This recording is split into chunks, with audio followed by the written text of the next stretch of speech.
রাজ্যকর কাণ্ডে আদালতে রিপোর্ট জমা দিল সিবিআই। 21শে মে সিবিআইকে রিপোর্ট জমা দেওয়ার নির্দেশ দিয়েছিল আদালত এবং সেই নির্দেশ অনুযায়ী রিপোর্ট জমা সিবিআইয়ের। আদালতের নির্দেশে 3 সদস্যের সিট গঠন করা হয়েছে আদালতে জানিয়েছে সিবিআই তদন্ত হস্তান্তরের দেরি, তথ্য প্রমাণ বিনষ্ট করার জন্য কারা দায়ী, এটাও তো একটা অপরাধ। মন্তব্য বিচারপতি শম্পা সরকারের। চার্জশিট দাখিল করার পর 1 বছর 7 মাস কেটে গিয়েছে। মন্তব্য বিচারপতি তীর্থঙ্কর ঘোষের। পরিবারের কি অভিযোগ আছে, কেউ অপরাধীদের আড়াল করার চেষ্টা করছে কিনা সিবিআইকে খুঁজে বের করতে হবে। মন্তব্য বিচারপতির। একাধিকবার সমস্ত বিষয় খতিয়ে দেখা হয়েছে, পরিবারের সব বক্তব্য শুনে উত্তর দেওয়া হয়েছে সওয়াল সিবিআইয়ের। সিবিআই বলছে মায়ের বক্তব্য নিয়েছেন, সেটা কোথায়? প্রশ্ন বিচারপতি শম্পা সরকারের। আমরা তার বক্তব্য লিখে রেখেছি, জানালো সিবিআই। এই মামলায় সিবিআই গা ছাড়া মনোভাব দেখাচ্ছে বলেও মন্তব্য করেন বিচারপতি তীর্থঙ্কর ঘোষ। হয় রাজ্য বলুক যে তারা ন্যায় বিচার দিতে ব্যর্থ, আর না হয় বলুক যে তথ্য প্রমাণ নষ্টের জন্য কেউ দায়ী নয়। চার্জশিট দাখিলের পর 1 বছর 7 মাস কেটে গিয়েছে। মন্তব্য বিচারপতি তীর্থঙ্কর ঘোষের। তদন্ত কবে শেষ হবে, সিবিআইকে এই প্রশ্ন করেছেন বিচারপতি। টানাতলায় গতকাল যে বিপর্যয় ঘটে গিয়েছে, নির্মীয়মান গোডাউন ভেঙে মৃতের সংখ্যা বাড়ছে।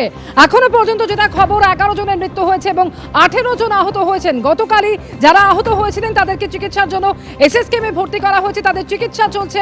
আর অন্যদিকে উদ্ধার কাজ, সেটা গত কয়েক ঘন্টায় বেশ খানিকটা ব্যাহত হয়েছে। তার কারণ এক নাগারে বৃষ্টি হয়, ফলে কিছুক্ষণ উদ্ধার কাজ থামিয়ে রাখা হয়েছে। আর এরই মধ্যে আজ সকালেও 5 জনকে উদ্ধার করা সম্ভব হয়েছে। তারাতলায় বন্দরের জমিতে বেহরা ব্রাদার্সের নির্মীয়মান গোডাউন, এবং সেখানেই গতকাল এই বিপর্যয় ঘটে যায়। নির্মীয়মান গোডাউন ভেঙে পড়ে ঠিক বেলা 12টা 7 নাগাদ এই দুর্ঘটনা ঘটেছিল এবং তারপর থেকে আটকে পড়া শ্রমিকদের উদ্ধারের জন্য টানা অপারেশন চলছে।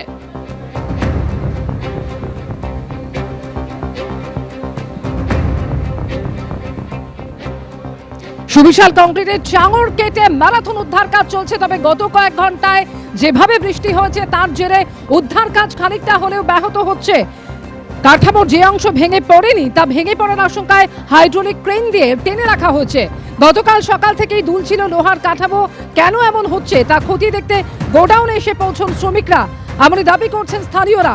গতকালই যে ভয়ঙ্কর বিপর্যয় ঘটে যায় তারাতলায়, যেখানে নির্মীয়মান এই গোডাউন একেবারে তাসের ঘরের মতো হুড়মুড়িয়ে ভেঙে পড়ে এবং সঙ্গে সঙ্গে সেখানে শ্রমিকরা যারা কাজ করছিলেন তারা নিচে আটকে পড়েন এবং তারপর থেকেই কিছুক্ষণের মধ্যেই উদ্ধার কাজ শুরু হয়। একেবারে গতকালও আমরা দেখেছি যুদ্ধকালীন তৎপরতায় উদ্ধার কাজ হয়েছে।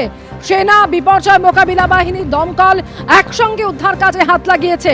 আজকেও সকাল থেকে যেটা খবর, 5 জনকে উদ্ধার করা হয়েছে ধ্বংসস্তূপ থেকে। বন্দরের জমিতে বেহরা ব্রাদার্সের যে নির্মীয়মান গোডাউন ছিল সেখানেই গতকাল ঘটে যায় এই বিপর্যয়।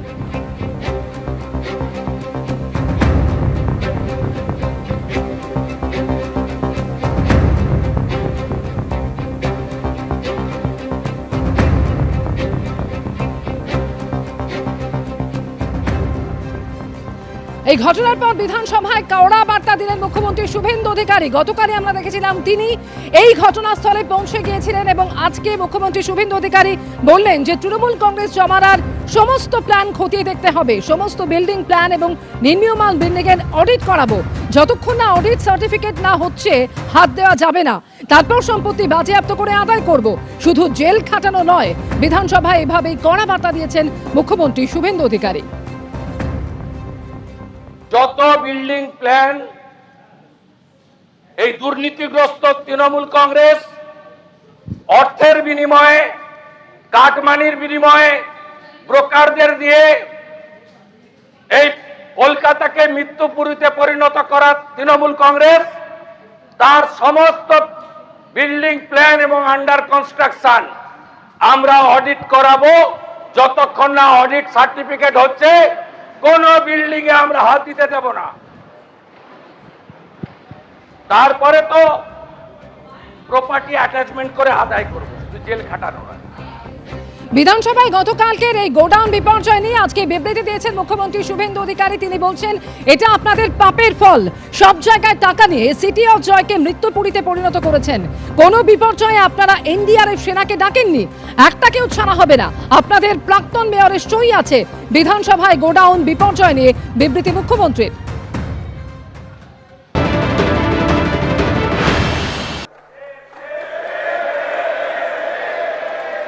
একাধিক ইনসিডেন্ট গার্ডেন রিচ থেকে শুরু করে শিক্ষা নেননি, সংশোধন করেননি, কোন উদ্ধার কার্যে এনডিআরএফ এবং আর্মিকে কোনোদিন ডাকেননি। গার্ডেন রিচের ধ্বংসস্তূপে আপনার জেলা মুর্শিদাবাদের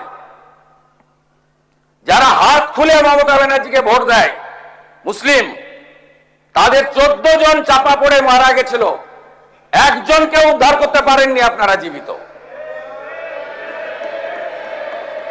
আমরা এটা নিয়ে রাজনীতি করব না, কিন্তু কি করেছেন আপনারা? একটাকেও তো ছাড়ার কোনো সিন নেই। আপনার প্রাক্তন মেয়রের সই আছে এতে, কাউকে ছাড়া হবে না। আপনার ইঞ্জিনিয়ার যাদের নাম আছে, it is found that Sri Aminur Sheikh, Sub Assistant Engineer, Sri Nirmalendu Sardar, Assistant Engineer, Sri Ranjan Das, Executive Engineer, has not discharged their duties and responsibilities in respect of the instate premises. আমরা পুরো fact finding বের করেছি, কোনো ছাড়াছাড়ির scene নেই। গতকাল বেলা 12টা 7 নাগাদ তানাতলায় বিপর্যয় ঘটে যায়, যেখানে নির্মীয়মান গোডাউন একেবারে হুড়মুড়িয়ে তাসের ঘরের মতো ভেঙে পড়ে। লোহার কাঠামোর নিচে শ্রমিকরা যারা কাজ করছিলেন তারা চাপা পড়ে যান এবং তারপর কিছুক্ষণের মধ্যে স্থানীয়রা প্রাথমিকভাবে উদ্ধার কাজে হাত লাগান। আর এরপর সেনা, দমকল, বিপর্যয় মোকাবিলা বাহিনী একে একে পৌঁছে যায়। আর তারপর থেকেই যুদ্ধকালীন তৎপরতায় শুরু হয় উদ্ধার কাজ। সন্ধে নামার পর বিকল্প আলোর ব্যবস্থা করা হয় এবং তারপর চলতে থাকে উদ্ধার কাজ। এবং শ্রমিকরা ঠিক কোন জায়গায় চাপা পড়ে রয়েছেন তা জানার জন্য, তা লোকেট করার জন্য স্নিফার ডগ আনা হয়। গতকালও আমরা দেখেছি ধ্বংসস্তূপের নিচ থেকে কিভাবে এই আটকে পড়া শ্রমিকদের আর্তনাদ শোনা যাচ্ছিল। কালকে যেভাবে সেনাবাহিনী এবং এনডিআরএফ কাজ করেছে, civil defence, KMC, Kolkata police, PWD সবাই এবং লোকাল ছেলেরা, সেখানে আমাদের রাকেশ যে আছেন আমাদের ওখানকার নেতা এবং আরও বিভিন্ন লোকজন, তারা যথেষ্ট কাজ করেছে। ভেতরে কতজন আছে আমরা তো এখনো আমাদের কাছে ক্লিয়ার পিকচার নেই, আমাদের তো কেউ পরিষ্কার বলতে পারেনি। হ্যাঁ, একটা ওই যারা বেঁচে গেছে হাসপাতালে ভর্তি তাদের থেকে একজনের নাম্বার পেয়েছিলাম, যে এই ওয়ার্কারদের নিয়ে এসেছিল। কিছু ওয়ার্কার পশ্চিমবঙ্গের, কিছু ওয়ার্কার বিহার থেকে মুঙ্গেরের।